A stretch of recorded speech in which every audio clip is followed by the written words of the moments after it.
Bum bum bum bum bum bum bum bum bum bum bum. The Peter Dislike Show. Bum bum bum bum bum bum bum. Let's do that again as I wait for others. Bum bum bum bum bum bum bum bum bum bum bum bum. The Peter Dislike Show. Bum bum bum bum bum bum bum. Bum bum bum bum bum bum bum bum bum bum bum bum. The Peter Dislike Show. Bum bum bum bum bum bum bum.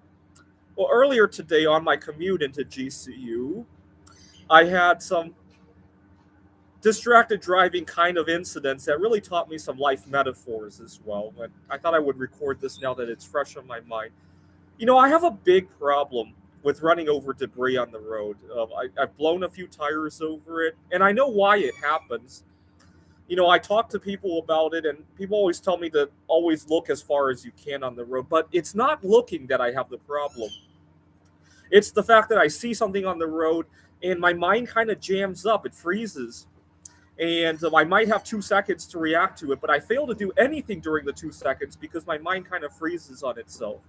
I run over potholes. I run over debris boxes, anything you can think of on the road. I've even run over metal objects on the road, and in large part because you don't see debris very often, and when you do see it, it's so unexpected that even though you might have 2 or 3 seconds, your mind doesn't know where to go. Right? It's not like we all see somebody tailgating behind us. We all see somebody getting into road rage. I mean, you know what to do when that happens, right? We all see somebody going the wrong way down the road sometimes or making an inappropriate turn, right? You can kind of get a sense of what to do there, but debris is so unexpected that it causes a mind to freeze up. And I almost ran into that earlier today, and I had 2 seconds, and I thought, you know what?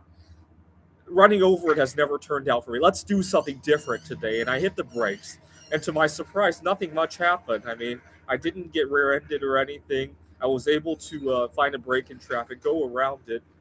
But it's weird. You're going 60 miles an hour down Interstate 10, and you see a ladder in the road, or you see a piece of metal or a box in the road, and your mind just doesn't know what to do in those couple of seconds. You have time to react, and it kind of reminds me of how I handle my work here at GCU sometimes. I get an annoying student, or I get a remark that I didn't expect, an untoward remark I didn't expect, whether it be from my boss, from one of the students, from one of my colleagues. I run into unexpected drama, right? And I freeze up, right? Or it doesn't even have to be something bad, right? I see something that I want to tend to, and I want to take a day off or something like that, and I seize up and I do nothing. And I think there's a secondary problem. I am so afraid of getting no for an answer that I sometimes don't even try, because I'd rather just not get whatever I want than to hear no for it. I have a serious fear of rejection, and I know why. I know why.